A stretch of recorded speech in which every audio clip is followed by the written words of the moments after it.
Hello and welcome to For the Story, the only podcast sponsored by Diabetes Socks. My name's Avery. And I'm not wearing any diabetes socks. I know, he's already given up on our one and only sponsor, Diabetes Socks. Oh, diabetes? Dude, I would really be upset if you died of beaties. I'm actually on the new beaties diet. I only eat beaties. Which are like Wheaties, but made with beets. Yeah, B tier Wheaties. Diet beaties. That's my new soda. That's a beet soda. Breet soda. Beats by Dre, that is. Yeah. And beats by me. Oh my god. I was not processing that as you did it. I was like, okay, what's the worst beat I can make? And I think I found it. And that was it. I did it. That was actually it. Oh my god. Did we watch some movies? Because I am not positive. I know we have a list of movies that we did watch, and I remember 2 of them out of the 4. Okay. And I also remember that we watched a full 2-parter of Forged in Fire. And I watched a couple of things on my own, and I'll touch on them. But this week we watched Late Bloomer. Oh, that's right. Laura Loomer, Let Me In, Under the Bed, and Exorcism at 60,000 feet. 60,000 feet of exorcisms. And Brahms the Boy 6, 60,000 feet, under the sea. The Boy, under the sea, in the air, this is a ripoff of a lot of other movies, The Boy Brahms 2. Yeah, it's got a long title, but it's worth it. It's worth it. By the time you're done with saying the title, the movie's over. Oh, barely. Which is great. Hardly. Yeah. What if it was just like a full 90 minutes of you saying the title of the movie, and we just released that as a podcast? It's honestly, like little avant-garde, right? I'm an artist. Yeah, I think I own an art gallery. Transcending podcasting. Now that's podcasting. Now this is podcasting. It's just total nonsense. I think what was the movie that I made that this is pod racing joke during? Oh my god, dude! I barely remember the names of all the movies, and you just said them.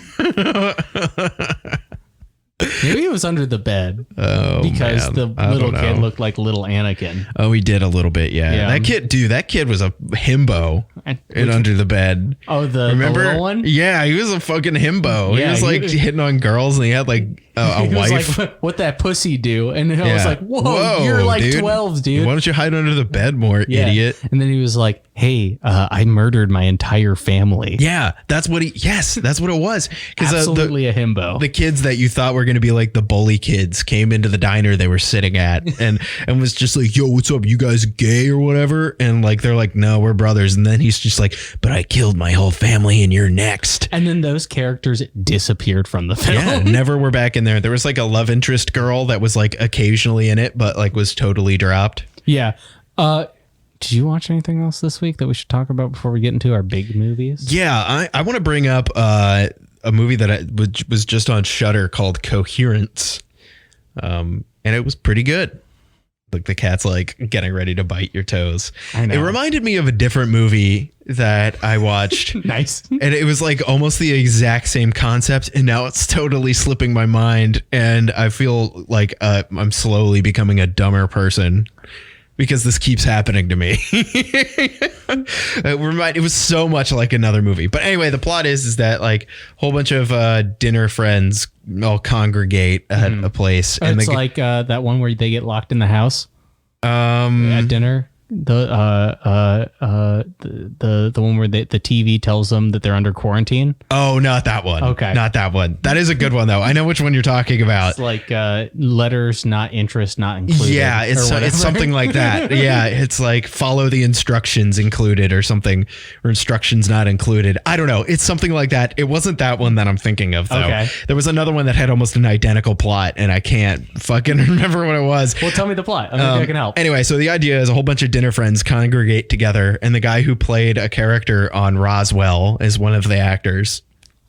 Remember the show Roswell? No. Well, he's there. Roswell himself. Yeah, Mr. Well. And Why go to Roswell when you can change your name to Roswell? Roswell. So they all congregate together and they talk, and there's some like attempts at like a natural quippy dialogue, like, and it's not bad, but it's definitely not good. And it sounds, I don't know if it's just like the acting was like fine. It was believable enough. They seemed like real enough people. But it wasn't anything to write home about. But anyway, so they're talking about how a comet's passing overhead, and they're like, "Oh, that's so crazy! A comet's passing overhead." And then all this weird stuff starts to happen, and like they lose power, and they see like a house with power that's down the street. So they go over there, and they see like duplicates of themselves, and so like there's like this intrigue as like members from each house are like switching back and forth and stuff. Okay, it's pretty cool actually. It reminded me a little bit of like. Yeah. I mean, no, there was one that was so much like it that I was like thinking as I was watching this last night. Nah, it wasn't quite like head count. It similar concept, like that paranoia definitely played into it. Yeah. That and kind of like The Thing a little bit in some ways. But there was another one where it was like branching realities and like people were, split. I can't remember what it is, but Split. It wasn't Split. No. But anyway, it was a cool movie, and so like characters are like totally rotating through, and then a lady. Oh my God! It was called Triangle. Is the movie that it was like? Okay. Okay. So I just remembered. So this one I tried to get you to watch, but you couldn't get into it. I don't know if you just like your head was somewhere else or something, but it's a cool movie. So in Triangle, like friends go on a boating trip and they go into the middle of the ocean, and then that's where you lose me. Is boats, and then their boat sinks and they get on this like abandoned ocean liner, but then they find out that somebody else is on it and chasing them through. And basically, I don't want to spoil it for you yet. Okay, but it's cool. It's fucking cool, and there ends up being like duplicates of the characters and stuff. Okay, and that's why it reminded me of Coherence that I watched last night. Okay, very similar in a lot of ways. But Coherence was decent. It's on Shudder. It's less than an hour and a half long. It's like 88 minutes. Yikes. So no, it's a good thing. It didn't overstay its welcome. Fair. I think it was a decent one, a good one to just turn on if you have Shudder. So fair enough. Yeah, and there's some like decent tension and stuff like that, which I hope I didn't deflate for you guys. But yeah, I say give Coherence a try. All right. For me, I watched two movies of note. I watched Precious. Okay. Where Avery kept walking out while he was at work, and I was like a blithering idiot, like just crying. Fucking bad. Like, it's a bad movie. It is just fucking depression porn where it's like, she's illiterate and she's pregnant and she's poor. And then halfway through the movie, guess what? She has HIV. And it's like, if this was based on a real story, that'd be one thing. But the fact that it was fictional made it seem grossly exploitative. Yeah. Is it actually fictional? It's not based on any. It's based on. It's literally Precious, based on the novel Pushed by Sapphire, is like the full name of the film. What a long title. Yeah. And yeah, so it's just kind of gross. Now, was Sapphire drawing from her own personal experiences when she wrote the novel? I didn't look into Sapphire. Yeah. So who knows? Because that's probably what it is. Yeah. It all seems realistic enough. Like they gave some characters like justification for their actions later on in the film, which is good. Yeah. But it was like too little too late. Like they already had gone through all the trauma. Like Precious was raped by her dad. Which is absolutely horrific. Yeah, just fucking gross. She has 2 kids by him. She like is trying to subside on food stamps. She has HIV. It's like all this stuff is happening. And they're like, then they'll justify the mom's stuff. I'm like, this point, I don't care. Like, I'm just sad. So I watched that, and then I watched Clockwork Orange again. Stanley Kubrick's really good at making movies. Even like he's so good that movies that touch on really disgusting topics are still good. And I think that is like, you can't discuss Stanley Kubrick without like discussing the fact that he was kind of an asshole. Like what he did to Shelley Duvall in The Shining is pretty like gross, disgusting. And like the fact he did Lolita, which is literally about a teenager who seduces older men, and then Clockwork Orange, which delves heavily into like a rapist as your like lead protagonist. Like you can't discuss him without discussing like weird choices he made, but he's still so good at making movies. And I think that is a testament to just how great he is. And I think Clockwork Orange is really underrated in terms of its cinematography. I think that movie is fucking gorgeous. People people usually talk about like 2001 when they talk about Kubrick and his cinematography, or Barry Lyndon, but fucking Clockwork Orange is a really good movie. And yeah, that was like a day of like weird kind of bummer movies I watched. Yeah, a little on the depressing side. So for sure. On like a brighter note, we did you give us 5 stars on iTunes. Yeah. It's the opposite of a movie involving rape. Yes, exactly. Oh my God. What, am I wrong? We're asking for it. Yeah. Oh my God, dude. Come on. Sorry. But we would like a 5-star rating. Yeah. Yeah. They'll definitely do it now. If you have to ignore that last joke, I understand, but we still like, it would make us feel decent. Yeah. Yeah. So what are the movies that we actually are going to review this week? All right. Let's start out by talking about the one that we both kind of watched most of in individual parts, which was Late Bloomer. Yeah. I caught the latter, like 2/3 of this. Yeah. And I caught the first bit. Yeah. So it was young Neil, who looks a lot like a Topher Grace or an Andrew Garfield.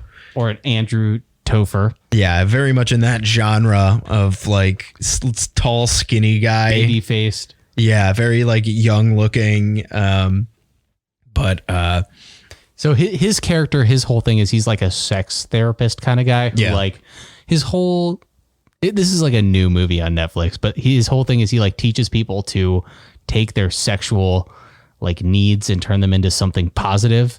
And it turns out the reason why he's so good at doing that is because the part of his brain that causes you to go into puberty has a giant tumor on it. But so he never has any like sexual thoughts really at all. Because he hasn't got through puberty. And then he gets it taken out, and his love life and personal life are affected severely by the fact that he is just going through puberty over the course of like a month. Yeah.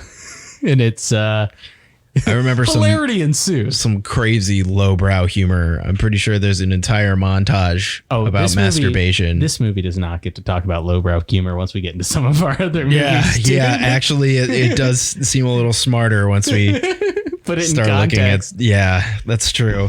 Oh, man, what do I even remember about this one? I remember getting annoyed because so many of like his interactions were just so bad.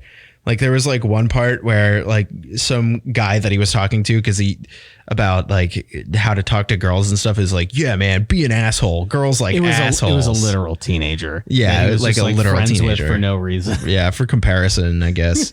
And he's just like, I don't know, be an asshole. Girls like assholes. And it's just like everyone's gotten that awful advice before. Like everyone's been there. Like, oh, I guess girls like douchebags. Yeah. Which is just such like bad fucking advice. Well, like that's part of what I liked about this movie though is like he kind of he ran the gamut on like just like terrible notions about how to date in like a really short amount of time, and he just like did all the faux pas real quick, which was good in a sense. I mean, I would say that the romantic comedy element of it was kind of real secondary to like, or tertiary even. The joke was that he's doing a puberty in a month as a 30-year-old man with J.K. Simmons as his dad. Yeah. And like that was the whole thing. And then like there was like a girl he was seeing who's the girl who looks like she's one of the Olsen twins but actually isn't. I think it was Brittany. It wasn't Brittany Murphy, was it? Brittany Snow? One of the Britneys. Yeah, one of the Britneys.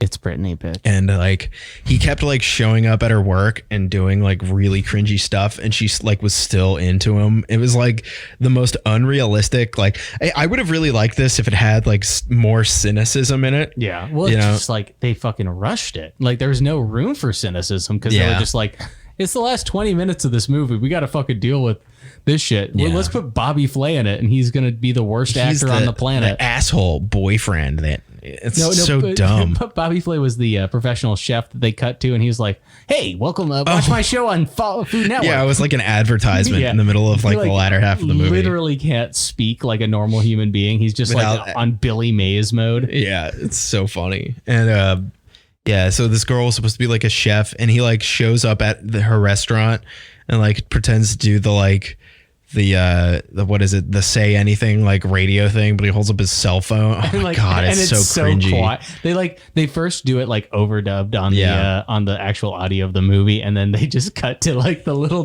dinky iPhone speaker that they like recorded on a boom. It's great. Like, it's so dumb. I forget he goes in there and tries to talk to her, and she's just like, no, you can't, I'm at fucking work, which like duh, like you can't, she's Don't at hit fucking on work. Service people. Yeah, that's just, or like stay when they tell you to leave, you know. And then he goes back to his friends, and his friends are just like, you know, you should go back in there and talk to her. You better get back in there and talk to her. Terrible advice. Yeah. Terrible. One of them's married. I don't know how that happened. Yeah. I guess just Kumail Nanjiani. He's funny, but it's just awful advice. It's like, no, dude, like, you're going to get kicked out. You're going to get embarrassed and then maybe arrested. Exactly. It's like, that is not, and don't go, like, you're not going to change her mind that quickly. And of course he changes her mind that quickly. And it's like, man, if this had any cynicism, or if it was a little smarter, he would get like kicked out or like carried out by security or something. And then he'd be like, well, I guess I learned a lesson. Like, you're not going to always get exactly what you want. Yeah, which would have honestly been better than just like they kiss in the restaurant. And exactly. Like, woo, you fucking did it, dude. Yeah. It's like, also, never hit on someone in a place where they can't leave. Yeah, that's like rule one. Yeah, never like, do they're that. stuck there. They're being paid to be nice to you. It's not, and like the idea, if like a woman says no to you, like, no, you have to leave, and it's just like, well, if you keep trying hard enough, she'll change her mind. And that's like what happened. Boomer shit. Like, yeah, I stalked my wife until she married me. It's like, okay, dude, that's why your divorce rate's so high. Yeah. It was that's why women just like straight up used to kill their husbands like 3 generations ago, because they're like, well, I can't get divorced. This guy's actually a creep that used to follow me all the time. It's weird. Yeah. And so it's like just bad advice. Like, oh my God, his friends, like, just the worst. They were like standing there at like the entrance to the restaurant, and they were like, go back in there. You're always going to regret it if you don't. And it's like, I already regret this. If like your friends were good friends, they'd be like, you know what, man, might not be a good idea to go back in there and try again, because you're going to get kicked out and embarrassed and maybe arrested. So just awful. And also, he was supposed to be like some kind of therapist, but he was like a 26-year-old man. Yeah. Oh, and he gave a Ned talk. Yeah, he gave a Ned talk. And it's just like, this guy doesn't look at all qualified to be doing this. And like, it's so fucking dumb. Well, it's like he's not qualified. And then also, like, a scene ago, he was getting a blow jibber from one of his clients. Yeah. That's illegal. You lose your license. Yeah, exactly. As a therapist. And his boss was like, that's a big no. And then nothing happened. Jane Lynch says. Yeah. Because she's in this for whatever reason. And his Ned talk was like, you gotta repress. His whole thing was that you have to repress your sexual desires and channel them into, you know, work, so you could just work for the endless capitalist machine. Yeah. But then he quit in the middle of his Ned talk. He realizes, wait, that's terrible ideas. Like, that's a terrible idea. Cooing is great. Yeah, give in to your sexual desires, which, like, everyone should embrace that from time to time, but still, like, it's just so stupid. Like, the audience like stands up and claps. It's like fucking dumb. Like, they'd be like, why did I come to this? Like, why were they there? Yeah, I was already jerking it before I got here. Yeah, exactly. It's just so bad. I could have been jerking it during this the whole time. And also, like, I'm trying to think of like a reality where like a TED Talk would happen, where the TED Talk's focus was you have to suppress your sexual desires and like channel them into the endless capital machine. Yeah, well, it's like, just that's stupid. Like, they do TED Talks in like really small towns. So it'd be like fucking Muskoka. Muskoka. That might be Canada. That might be too. I don't know. Yeah, but it'd be like a really small town. Like, this is fucking like tiny town Alabama. Yeah. It's like, listen, you can't just jerk off thinking about your cousin. You gotta do work. You gotta work at the factory jobs. Yeah, you gotta work in the mines. Got to get black lung. Yeah. You won't be able to get it up once you have black lung. You don't have to worry. But you'll have money. You'll have money. Don't worry. You know, it's a good living, but then you get black lung and die. Yeah. So what's worse, being homeless and then you'll be or black lung? Right? You'll never know who your kids' real parents are because you are too busy in the mines, but you have 12 kids. On your 26-hour shift. On your 26th birthday is when you die. You get Sundays off. Nice. You get 24 hours. You get 24 whole hours off to go to church. Did I tell you that there's like a church downtown that when they tried to talk to me when I was walking to the gym? You're Jewish. I said no thanks. What I should have said is sorry, I'm already in the chosen people, and walked away, flashed them a Star of David that I wasn't wearing. They rip off their like church t-shirts, like give up, throw their clipboard on the ground. They put on talit and other Jewish paraphernalia, and they start doing the hora, and everyone claps. Clip on like curly things on the sides. They're called payas. Curly hair guys. Okay. That was just me before I went bald. We're not talking about 60,000 leagues above the sea or whatever yet. Exorcism at 60,000 feet. We could talk about one of the other movies though. We got a couple. Do you want to talk about Under the Bed or Let Me In? Let's Let Me In Under the Bed. You could just combine them together. Why not? It's one movie. It's about a vampire love story and also we watch one frontwards and one backwards. God damn it. We'll never tell you which one. Yeah, you'll never know. They're the same movie, front ways and back ways. Which one do you want to talk about? Let's talk about Let Me In, because there was another one with like, I think that one actually was kind of decent. Oh yeah, I think Let Me In's like a good movie. It's not as good as Let the Right One In. Yeah, which is the Swedish one, which I haven't seen. Yeah, I've seen like brief parts of. Oh, it's so good. It's just so like cute, and this one is very like we have to make it more American, so there's more like bad CGI murder. Yeah, and this one had like, so they tried to do the like 80s nostalgia thing, which we discussed was kind of interesting because this movie came out in 2012, I think. Yep. So it was before the whole Stranger Things blow up, kids going into the arcade on bikes, and it was only a dime to buy a house, and like it was like before that. And like gas cost 15 cents, and dad's job at the dog food factory paid for his retirement by 22. And you get walkie talkies that you talk to your other shitty friends with. Hell yeah. Except this kid didn't have any friends. Yeah, he didn't. He was just a sociopath. Dude. Okay. This is like the big difference between the American one and the fucking Swedish one is the American kid is like, wants to do a school shooting real bad. Yeah, and he's getting like pushed to the brink too. Yeah. I actually kind of like that he was getting bullied like and being pushed to the brink, and that's why he was fucking weird. Like it actually kind of worked. It kind of worked. Yeah, like it was okay. Like I think that's something that maybe kids in Sweden don't really experience as much of. Well, they had the bullying in the Swedish one, but they didn't have him like in the mirror with his like gaunt teenage body, like, shirtless. I'm gonna stab you. I'm gonna stab you, little girl. Yeah. And I'm just like, oh, okay. Yeah, that's how the movie starts out. I've seen this documentary before. Like, chill out. You kind of start to empathize with him a little more as the movie goes on, and it kind of drops some of that. You know what I mean? Yeah. And then they try and fucking like kill him by drowning him. Yeah, because we'll get to that. Yeah. They tactfully show barely any of Chloe Grace Moretz being like a vampire, and when they do, it's usually like really close up shots, and you just see like her face and stuff. And she wears like blue contacts. Yeah, but like when they show her killing someone, it's always like in shadow, and it's bad CGI. So it's like you could kind of tell this movie was on a budget. Yeah, it looked okay. They were also kind of going for like that, like I guess it's like the kind of erratic movement that you almost saw in like an Underworld. Because they did do that kind of like... She was supposed to be agile and vampiric. Yeah. But instead and she's also a little vampire, which, she'd be all agile and shit. Much like the film Little Vampire. Yeah, exactly. We compared this a lot to Little Vampire, or The Littlest Vampire, what the fuck ever. The little baby vampire. Yeah, with the kid with the glasses and like... who I'm talking about? Yeah, his last name's like either Niplicky or Lipnicky. Yeah, it's one of those. Yeah, Lick Nippy. It might not be that one. I think that's what it was, actually. I think it might be Nick Lippy. It's Lipnicky. Little Nicky. Remember that one? Okay.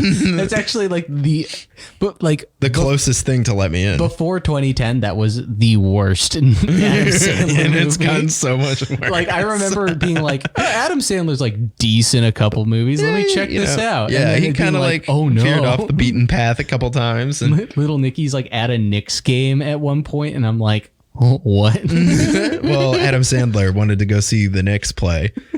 But he also had to make a movie and he was on a deadline. So yeah, he was running out of money for the the movie, so he went to find Spike Lee at a Knicks game. So they just killed two birds with one stone, you know? And an entire generation's joy for laughter. Yep.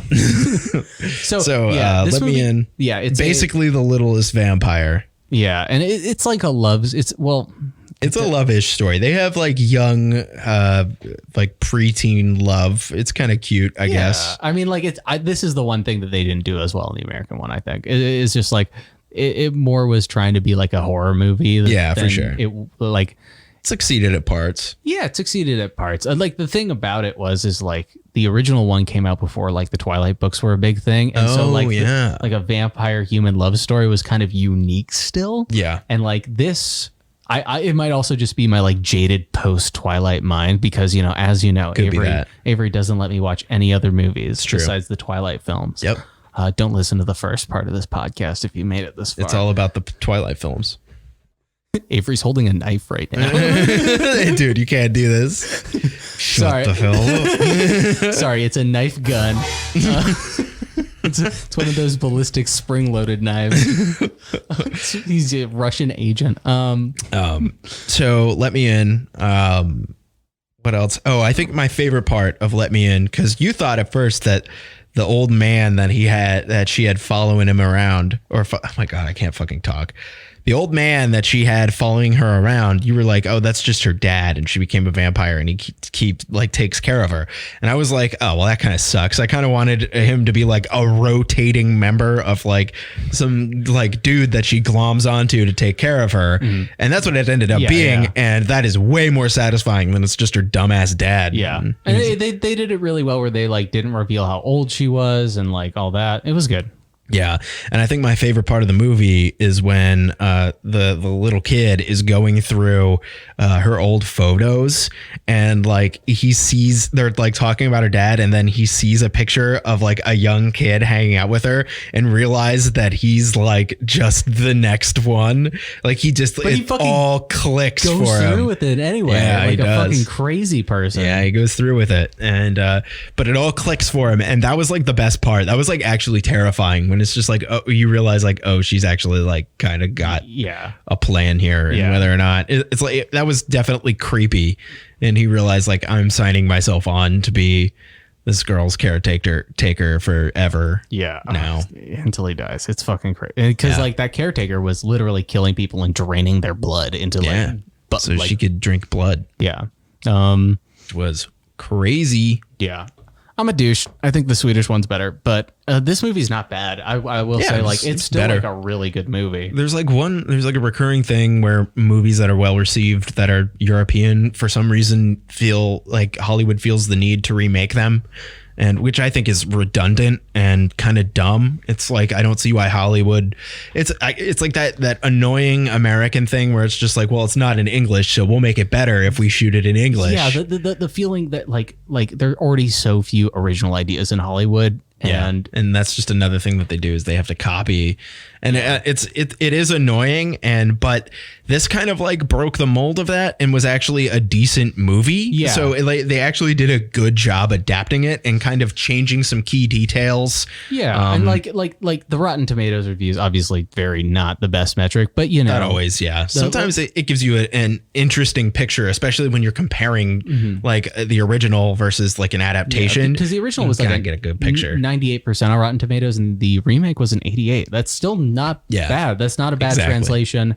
I think that it's probably just a different experience if you've seen both. Yeah. I think that I haven't seen the Swedish one, so I'd be interested to. We'll do it at some point for sure. It is the same movie, but it is just very tonally different. I think. Yeah, a little more whimsical by what like very like kind of on the cuter side, whereas this was. I like cute. Yeah, I like gross macabre shit. And that's kind of what this was. I almost would argue that this one didn't quite achieve that either. Not though. really. Like, it didn't go fully through with it. Like they had the kid being kind of a sociopath, and then he like injures the bully kid, but that's like as far as it gets. Yeah, he like cuts his ear open with a hockey stick because they're just like, this is Canada, but not really. This is New Mexico. Yeah, it's supposed to be New Mexico, but it was snowy the entire time. And it does snow in New Mexico, at least in the more mountainous parts to the north of New Mexico.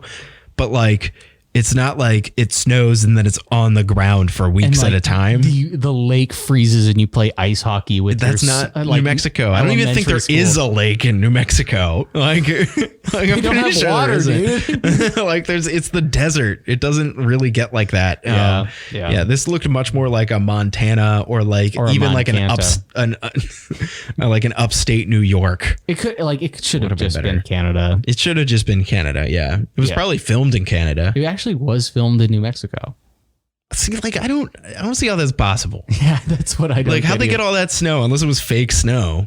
How'd they get? They shipped it in, dude. And they shipped it in from Canada. They shipped it in from fucking Montana, dude. Because that makes so much more sense than just shooting in Canada. They shipping snow down. It was before Chloe Grace Moretz cost so much money. Dude, Chloe Grace Moretz is one of the weirdest actresses. She's been in a lot. I found of movies. 2 separate movies since we watched that you walked in on me watching. Yeah, she's been in a lot, and she's looked like the same age for like ever. Yeah, she just like looks very young. It's weird. I want to revisit the only good bit I've ever done that we made during this movie. What? Where I referred to her character in Kick-Ass, but I couldn't remember the name, so I was like, "What's her name? Little bitch."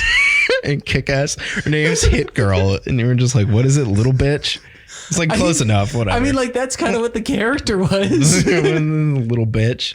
Yeah. It was just so out of nowhere. It's also my new rap name. It sounded so earnest, too. You're like, what's her name? Little bitch? It's like so like uncaring and just like tossed to the sides. But like, hilarious. Okay, like... That's the quality of name that they would have in Kick-Ass. Totally. The lead character's name is Kick-Ass. Yeah, he fights Little Bitch. They're friends. Kick-Ass and Little Bitch teams up and they fight. And the other one's Big Daddy. Big Zaddy. And then they fight McLovin. Yeah, they do fight McLovin. That's badass. God, that's Kick-Ass. That fucking poor kid. Yeah, he'll only be McLovin for the rest of his life. Like, who even know? I haven't seen him in anything in a while. Kick-Ass 2, dude. Yeah, that's probably the last thing he was in. We tried to watch Kick-Ass 2. That one's notoriously not good. Because like Kick-Ass 1 is actually a decent movie. Yeah, I think it was like a solid B. Yeah, totally. I watched it recently. Kind of fun, got some stupid stuff in it. And like Little Bitch, Kick-Ass. McLovin. Big Daddy. Come on. Hit Girl makes almost less sense to be the daughter of Big Daddy than Little Bitch. Yeah, I agree. And so we wanted to watch Kick-Ass too. I think there's one where like one of the like I think Chloe Grace Moretz goes to high school and she has to like fight the bitchy girls. Like it's so stupid. Big bitches. The big bitches. Yeah, she has to fight the bitchy girls, and they're like fully like 30-year-old women in high school. Well, I mean, I think she makes one of them barf to death or something. Like, I'm not kidding, dude. It's really bad. Talk about my dating life. Yeah, Chloe Grace Moretz is a weird actress. She's been a lot of stuff. Yeah, and the other lead was the guy who plays the new Nightcrawler, which is weird. Yeah, we talked about that. I didn't recognize him. I looked him up and it didn't look like him, but I guess he just aged weirdly because he's a weird looking kid. I could see it now because like, oh God, that new Nightcrawler is so bad. Yeah. He's so bad. I don't even like, what one was he in? He was in Days of Future Past. He was in, so I've seen it. I just like, I'm not remembering. Yeah. And like not New Mutants, but Dark Penis. Yeah, that's it right there. Dark Penis. So that's Let Me In, which we definitely talked about every facet of. Yeah, we went to a lot. There were some cute parts in that movie though. What part did you think was cute? I liked when like she comes over to his apartment and they like dance to the music and they're like running around and just like being kids. And because she doesn't know how to be a kid because she's been a vampire for hundreds of years. Yeah. I thought that was like cute. Yeah. You know, that worked for me. And so like some of that stuff was cuter, but it betrayed again, like how he was like a sick and twisted fucking weirdo. Like they established that he's like a little sociopath school shooter type kid. Yeah. And then he doesn't really have a growth from he like, doesn't the really change relationship. very much. Yeah. And like he fights back against the bully kid, which was kind of good, but he doesn't like what I wish that they had done is that they have him do some cute stuff with her. And just when you think everything is good, he does something sick and disgusting, like he murders an animal or something like twisted like that. Cause that would have like brought it back to reality and like reminded you, oh, this is actually a dark story. Well, like, that's why I think it's like fucking boomers made it, is because like they didn't consider him a I think that the directors didn't have the wherewithal, and maybe it's just like a consequence of modern times that we think of that kid as being kind of sociopathic. Yeah. And in like 10 years ago when they were making the movie, they're like, this kid's fine. Yeah. Like that's just fine. Yeah, what are you going to talk about your feelings? What are you, gay? What are you, and gay? Yeah. It's so ridiculous. Yeah. So like, I think that like that tonal incongruity, which would have been a really good thread to go down, just didn't even come across to the people who made it. It was a cool idea starting this kid out because like he's already alienated by his peers. Like he needed to do something totally twisted to like fully solidify it. And it just like maybe I missed it, but it didn't seem to really ever happen. No, there were a lot of they wanted to shove a couple extra things in this movie to make it more American. And I think that they just didn't leave themselves enough room to do much it felt with anything. duct taped on top. Yeah. Which is fine. Like it is an American adaptation of a European movie. Yeah. So, but I don't know. The Swedish were fucking killing the movie game though. They came out with like 2 or 3 really amazing movies in a row, and everyone was like, "Whoa!" And I want to watch. What are the other ones? Girl with the Dragon Tattoo. Yeah, and the second Girl with the Dragon Tattoo. They came in out within like a year and a half of each other. That's crazy. They probably shot them together. Yeah. But let's get into. Do you want to do Under the Bed or? Yeah, let's talk about Under the Bed. Okay, Under the Bed. Because we're gonna say 60,000 feet above the Exorcism is going to be the last one we talk. 60,000 leagues under the Exorcism. Come on up, buddy. He's not going to. He just wants to be crazy. He's a crazy cat. He also likes diabetes socks. So Under the Bed was like the surprise we needed. Yeah, that was not like we were fully expecting. Yeah, we were like, we couldn't find anything good. We went through like at least 2 other movies. We were like, this sucks ass. Like everything's bad. And then Under the Bed comes around and like its opening shot is like him standing in front of the door and it's like dollying out and there's all like smoke coming out and stuff. The main character is standing in front of the door and we're like, oh, this is actually looking like a real movie. Mm-hmm. And it was a real movie, which was a nice change of pace. It was the kid from Project Almanac, like the year before, I think that one came out. And like more Jewish Seth Rogen was in it, and ex-porn actress who played MILF roles. The parents. The dad was the dad made me think of like, do you remember That 70s Show? Yeah. Do you remember Donna's parents? Bob. Yeah. That's what he made. Like that's what I thought Bob of. And Midge. Yeah. Yeah. That's what I thought of when I thought of the parents. If only the mother's actress was as good. The mother's actress was bad. Yeah, she was really bad. But like our leads were pretty good. Like our main kid from Project Almanac, he put a good performance on. Mm-hmm. And his little brother, I think, was even better. Yeah. I think that kid actor was decent as fuck. Yeah, it was really good, actually. And they really conveyed like legitimate terror at the thing living under their bed. So the whole idea is that I forget both of the characters' names. One was like Neil, and the other one was like Neil Ben. was the older brother, and then it was Benji, like Ben or Kyle or something like Benji maybe. Benjamo. Yeah. Benji sounds like the name of like a kangaroo. Right? Blen. His name was Blen. Yeah, it was Blello was his name, I think. Brillo pad. Yeah. They couldn't think of any more names, so they just named him the closest thing to him, which was a Brillo pad. That'll be Brillo pad. And desktop monitor. So Neil comes back from like living with his aunt in Florida because he was having a whole bunch of issues living with his parents after his mom died. Right. Are we going to reveal right off the bat what those issues were?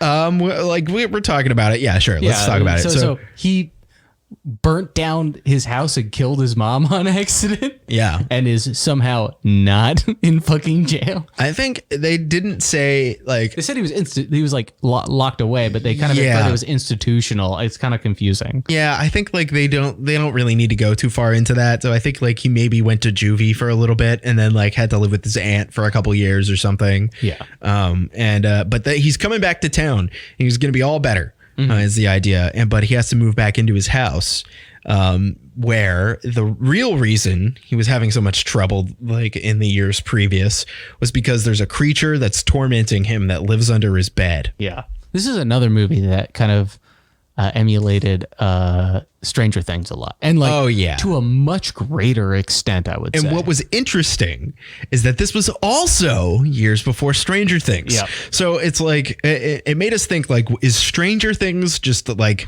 a not a dilution, but a concentration of all of these like nostalgia bait things? I mean, like at the right time. This one was super blatant. Like they had like basically the Upside Down in it. Yeah. It was crazy. Yeah, we were almost like, did Stranger Things steal? Because we know Stranger Things like tried to emulate a whole bunch of different movies and topics and stories from movies that came out in the 80s. Right. But we also saw that in Under the Bed, and there was like literally an Upside Down. Like it was like the same thing. Yeah, it was like even the same visually, thing. yeah. Even visually. And so that made us think like this movie's been like somewhat forgotten. I think I maybe don't they think took, anyone ever saw it. Like I think we might be the only ones. I think I made this movie. It was on Tubi first. Yeah. Yeah. So, but no, so his brother now, who has been living at home with his parents and living with his dad and now their new stepmom, is now experiencing the exact same thing. Yeah. He is not able to sleep. Because there's a monster living under the bed. Yeah. And so when you sleep, he gets mad and tries to make the nom-noms. Yeah, exactly. And it's cool like the way they do it, because they don't really show too much of it until the very end, and it's a big dumb prop at the very end. It's awesome. It doesn't look that bad either. Yeah, it's like I see why they waited until the end. It was more effective that they only showed like the arms at first. Oh, which the arms were like the ugliest fucking part. It was like exactly It's like they had like hook fingers and stuff. Yeah, it's like the claws that they gave the wolf girl in New Mutants. Yeah, it was kind of like that. I thought that was cool. You see the creature, but it like there's a part where it's just like the bed, and it's like running out from the bed, but it drags the whole bed with it. I thought that was pretty cool. And what I think is interesting is like they kind of leave it up to your own interpretation whether this is actually happening or whether or not like the kids are like imagining these things, because the parents stay asleep through all of their nonsense. At least like the first 2 acts. That's the case. Exactly. Because the you're parents not sure definitely interact with it later. Yeah, and you're not sure if it's like they're trying to, maybe say like, because their father is pretty abusive and terrible to them. Oh, just fucking the worst. So like it makes you think like maybe this is about abuse and like that's why they're afraid to go to bed, because that's when he's drunk and like tries to like fuck with them or some shit. He's like just coming in their room and TPing their entire bedroom. Yeah, exactly. Fuck you, nerds. Egging their cars and stuff. He wears a leather jacket around the house and like gives them noogies and takes their milk money. Some gay boy. The dad's always doing that again. Dad's always calling him gay. I want to tell you, this guy looks a lot like Seth Rogen, just so you can get a clear visual of how ridiculous of a premise this is. Like the premise on its own is decent. Oh no, it's like definitely it's decent. It's actually it's a executed decent it really movie. well. Yeah, I think so. I think it's a case of they did a lot with a little. Oh yeah, definitely a little. And I think oh god, it was very good for like. For the budget, you don't get a movie this good that often. Not usually. I think it was like $1 million. There was like, it was like they had decent tension. There were some moments that were actually kind of scary. You didn't know what was happening. They saved the actual monster until the very end. And on top of that, the movie came in at a sick ass like hour 32 or something like that. Very clean. It was like a very simple concept. There's a monster under the bed. Older brother and a younger brother have to figure out a way to defend themselves from it. Yeah. But their parents don't believe them and their neighbor kids don't believe them.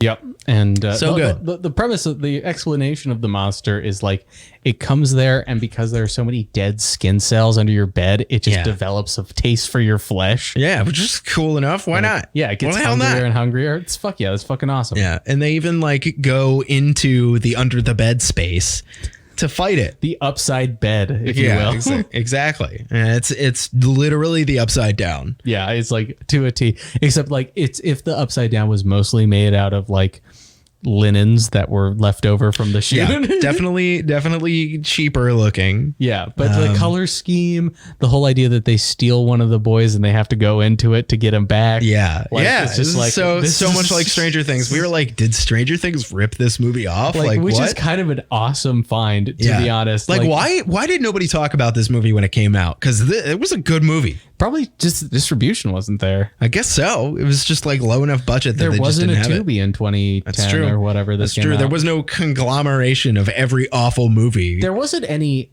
Let me put it, perfect streaming services out yet. Yeah. Right.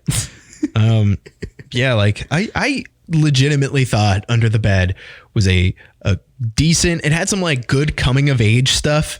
Some good like coming back to your hometown but you've grown up since, and like good stuff like that they kind of get out of the way early on, and then like some like arc stuff as well. Yeah, it's a decent. I would say the big weakness of the movie, if we're just going to talk about them, is the fucking romantic interest being so half-hearted. It just never is fully finalized. Well, like, and also like her whole interaction with them is just unbelievably dumb. Like they go over to like have a sleepover with her brothers. Yeah. And the girl's like, hey, if you want, later I'm going to be stuck in the washing machine and I'll call you step bro. And he's like, cool. I'm just going to freak out your brothers for a second first. And then the monster comes and rips off her brother's head. She walks in and she's like, are you guys okay? Yeah. And it's like, excuse me. Yeah. One of the shitty neighbor kids literally gets his head ripped off by them. It's awesome. There's like a huge splatter of blood. It was great. But just her reaction to it of just like ignoring the fact that her brother's dead and being like, are you guys the main characters okay? And then they lure the monster back to their own house where it murders their dad as well. It also rips his. You were like, yeah, it was awesome. It's an interactive film, guys. Yeah, it was a decent movie. Like what a standout star. We saw like just so many like crap films that like over the days before that, and then we found Under the Bed and we were like, oh, is this like okay? Yeah, we were both like, you were pretty cynical about it. You were just like, oh, it's gonna get shitty. I think you literally said how's it gonna turn crappy? It always turns crappy or something like that. That sounds like me. I mean, like. Yeah, I think we watched that the day I watched like good movies, and so I was like, yeah, I watched John Tucker Must Die, Clockwork Orange, Precious, all good movies. Yes, John Tucker Must Die, a comparable film to a Clockwork Orange. Same director too. Same director. Just later in his career when he stopped caring as much. Can you imagine, dude? I would watch a Stanley Kubrick directed rom-com. He's only doing it for the royalties at that point. Well, he's fucking dead. So we should get into our last movie, though. Speaking of just absolute fucking garbage. What? Oh. Exorcism at 60,000 feet. 60,000 exorcisms under the bed. Yeah. Yeah. Yeah. Wow, this movie was fucking racist. Oh my God, shifting gears into that is so difficult. So we found what we're not sure. No, oh my God, I don't even know how to start. So this movie is like Airplane if it was a wannabe trauma film. Yeah. So almost the exact same setup as Airplane, except instead of people getting sick from eating the fish, they even do like the chicken or the beef. Yeah. It's like they steal so many jokes from Airplane. Yeah, Kareem Abdul-Jabbar is also in this one. He's not, but they steal so many bits from Airplane. It's like so fucking many bits. It's like the same movie. Yeah. Oh God. Fuck this movie. Yeah. Fuck this movie. So we had basically there's a father priest man. Father Romero. Yeah. I wonder where they fucking got that name. Right. Yeah. That and fucking Father Romero, who gets on a plane to go to Vietnam, inexplicably on what is Viet Cong Airlines. And there's a whole cast of weirdo characters. Oh, that's one of the strengths of this movie. Oh yeah, is how just like every archetype of as racist as possible characters. They have Hasidic rabbi. They have big muscle man, mom with Tourette's kid who's really a little person whose name in the credits is Sammy the dwarf. Sexy nuns. Sexy nuns. We got sexy nuns. Then they have porn lady, and then they have other porn lady. Right. And then they have guy like who hippie lady. Yeah, hippie vegan lady, and guy who looks like Matt Damon. Guy who's asleep. Oh yeah, sleep guy. Pregnant woman who's never not playing a game on her phone. And she's the best. She's just like, I think I'm gonna have a demon baby. Again, this movie is super fucking racist. And then the two standout characters, brilliant, Bei Ling and then someone else. I forget his name as well, but they are our flight attendants. They're both Vietnamese. They're both Asian actors. I'm not sure if they're both Vietnamese. No, they're super not. But they have great chemistry. They're hilarious. You could barely understand anything they say. Best part of the movie for sure. Yeah, they're the direction they got, I assume, was make the accent super racist but also unintelligible. Yeah, it was great move, honestly. And then our final characters are the pilots, who one is played by Lance Henriksen. They shot all of his scenes in probably 45 minutes, and he's drunk. and then the other pilot who's like, yeah, I guess I'll drink too. And then they keep falling asleep. Like, it's so dumb. It's so dumb. Are we missing any characters? No, I think those are there's Dog Lady. Oh, Dog Lady. Tony Rigatoni. Oh, yeah. And hippie monk. I don't even remember the guy that who guy. is drinking the cannabis tea. Oh, with like the long Fu Manchu mustache. And like Unabomber guy who has a bomb in his nose. Yeah, bomb nose. Oh, bomb nose. I can't believe it, dude. If you take out a certain amount of letters from Bin Laden, you get Biden. Think about it, dude. Think about it. Holy shit. Yeah, those are our characters. But Father Romero takes a body that he just exorcised on the plane to take back to Vietnam. They're going to Ho Chi Minh City, which I'm pretty sure it's not called Ho Chi Minh City anymore. I think it's called something different. It's just the capital city. Yeah, I don't know what it's called. I know a lot of those Southeast Asian countries like had names changed. Mm-hmm. Like Myanmar used to be Burma. Siam is now Thailand. Yeah, and India had a whole bunch of places or cities change names too, because like there was like British colonization there, and it was like really bad, and they were just like, we're gonna go back to the names that we actually called them, our people. So yeah, there's that. Remember how there was a musical called The King and I about imperialism? Me too. Anyway, I've never seen that. The King and I. King and I is about like a teacher lady who meets the king of Siam, and he's really mean and has a million wives. And then she teaches him how to love from dance and teaches him how to be a white person. She teaches him how to be a b-boy. Actually, he learns how to break dance. That's badass, dude. He's fucking rad. More like the king and something that rhymes with I that infers that he break dances. So it's really hard to describe 60,000 Leagues Above the Exorcism. Oh, I already did. Super racist. Yeah, it's super racist. There is absolutely no through line for story. Oh, no. It's just things just happen. There's tableaus. It's like weird. Yeah, plenty of like barf humor and sex humor bordering on softcore pornography more than one time. Yeah. And transphobic, just fucking awful. Transphobic humor, really racist humor, really anti-Semitic humor. Yep. And just like awful, terrible stuff. And most importantly to us, humor against jacked guys. Yeah, right. The worst one of all of them. He was like a big dumb idiot. Like the part where he's like shaking the protein shake off screen and it looks like he's beating off. And then he just lifts we were like, it's gonna be a protein shake, and then he lifts up a protein shake. It's like so predictable. Oh god, so many of the jokes in this are so predictable. Yeah. It was just like the dumbest thing possible. But the like actual story like didn't really exist. It was just a vehicle for like dumb, awful humor. Literally a vehicle. Yeah, like they were on a plane. Yeah, and so I don't know. There was like some stuff like that was better than other stuff. There were good bits, I would say. And like the chemistry of the flight attendants was so great. It was really fun. And they were overacting. Oh yeah, it looked like fucking hell. It was like they were having a blast. Like, yeah, it actually seemed like a fun movie to participate in. Yeah, because it was goofy and stupid. Yeah, like in general, this movie was really incoherent in a lot of ways. Like the whole idea is he brings this body he just exorcised onto the plane. It gets into the ventilation units, and people are slowly possessed, from the dog to the monk to the porn lady, the sexy lady, who I'm pretty sure actually is a porn actress. That wouldn't surprise me. And then Matt Damon look alike, has sex with her, but he's married to the annoying vegan lady. Oh, and the annoying vegan lady also gets possessed. And they have like loud ass sex in like the bathroom, and he's like, milk.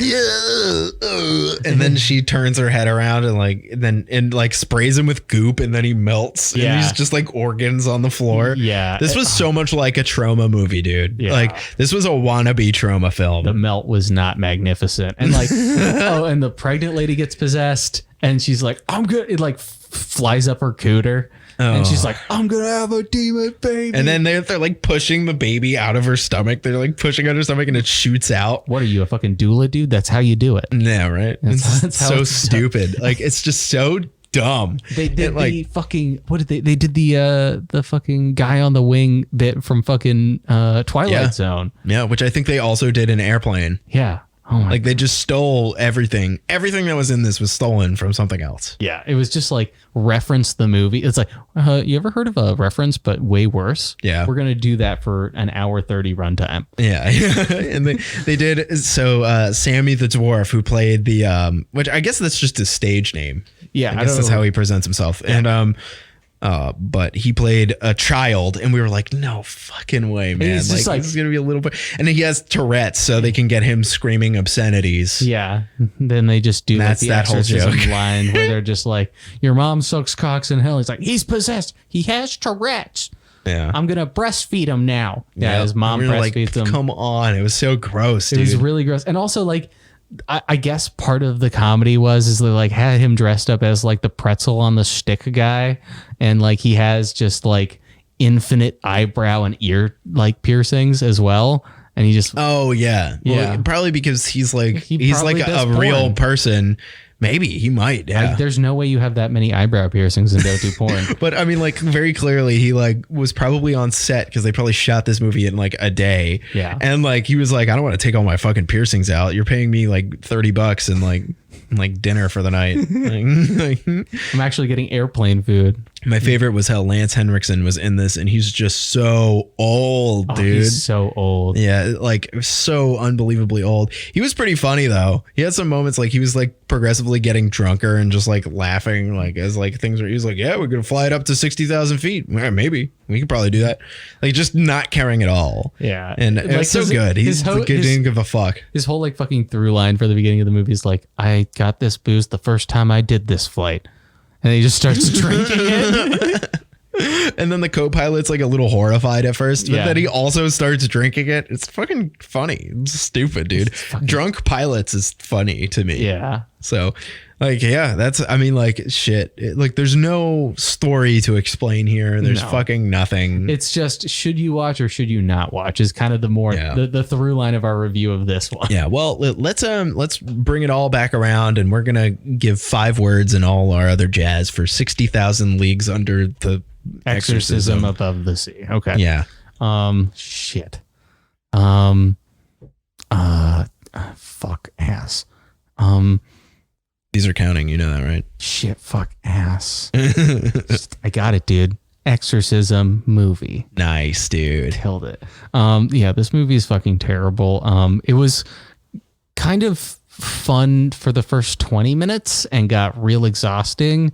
Like we were both like at the beginning, like this is horrifying, but we're having a good time.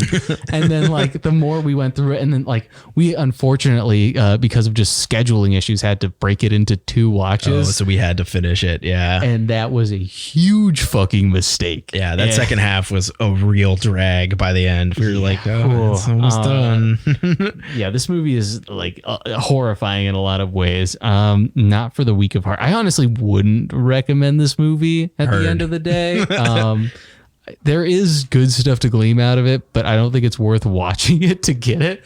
And I think a lot of the good stuff in it has been done better in other movies. Yeah. This movie gets like a 1 out of 10. It's pretty bad. So my 5 words. No. My 5 words are 60,000 leagues up my ass. I didn't know this movie was about you. I thought of that like before we started recording. Yeah, I could tell. I mean, it's in the script, Avery. Yeah, right. Our scripted podcast. Oh, that movie was so bad. It was so fucking bad. It was like not even good enough to be a trauma movie, and like it Trauma was movies are good. exactly. And it was so disgusting, and just everything was ripped from something else. There was no story. There was nothing. There was no character development. Yeah, this movie gets a 1 out of 10. Seriously, don't fucking watch it. Yeah, Don't no. do it to yourself. Like, I don't know, like if you really like want some crude humor that just to like get your mind off of the state of the world, you might like it. You might, because it is definitely a distraction. Yeah, And so- that's about the best I could say for it. I would say like it does worse at like the parody thing than the Scary Movie series. Oh, by a huge margin. Scary Movie is like well written and like subtle I mean, compared even, to that. even fucking Scary Movie 4 or 5. Like, I'm just like, yeah, no, that's crude humor. It's also grotesque in a lot of ways, Yeah. but like still so fucking like Charlie Sheen's in the last one and fucking still fucking better. Like what's so funny is like Airplane itself is a parody movie, and this movie was like, we're gonna do a parody movie of a parody movie. It's like what are you even doing? And like it was just so weak in so many ways. It's just stupid bad stupid fucking I don't know bad. how we landed on this as our fucking number 1 movie for the week. Yeah, right. The fucking final review, but It's definitely the most memorable. Like there is like I'm a worse person for watching it. fucking Viet Cong Airlines. Like, come on, dude. Hell yeah. They should have like delivered the snacks instead of on one of those trays out of like tunnels Okay, yeah, I get it. and then beat the Americans. Nice. Nice. The Well- Khmer Rouge. Well, that's for the story for you. I'm glad you guys were able to do this with us. Sorry, by the way. Yeah. Like, what have we done? Like, what's our show now? Like, do we just talk about garbage we find on Tubi? Because that's what we've been doing for like 8 months. No, we watched Neon Demon last week. That's true. We do gonna- watch real and we- movies sometimes. And we have talked about doing a real movie next week. Yeah, which I think we have to do. we haven't agreed on it yet, but we've definitely It's mentioned it on the table. That counts for enough. But yeah, thank you guys so much for listening. Leave us 5 stars on iTunes if you get an opportunity, or Apple Podcasts, wherever you do that. And I don't know, every app has like a rating thing now. Yeah, rate us on every app. Rate on it, right, yeah. If it's not on Apple Podcasts, we probably won't read it. Yeah. Unless it's on Podbean, and then we'll probably read it. Yeah. Does Podbean do fucking ratings? Yeah. Or they do comments. Yeah, Nobody's- comment on this episode. Tell me I'm a piece of shit. Yeah. I get off to it. All right, let's end the All right. Thank you so much for listening. Goodbye.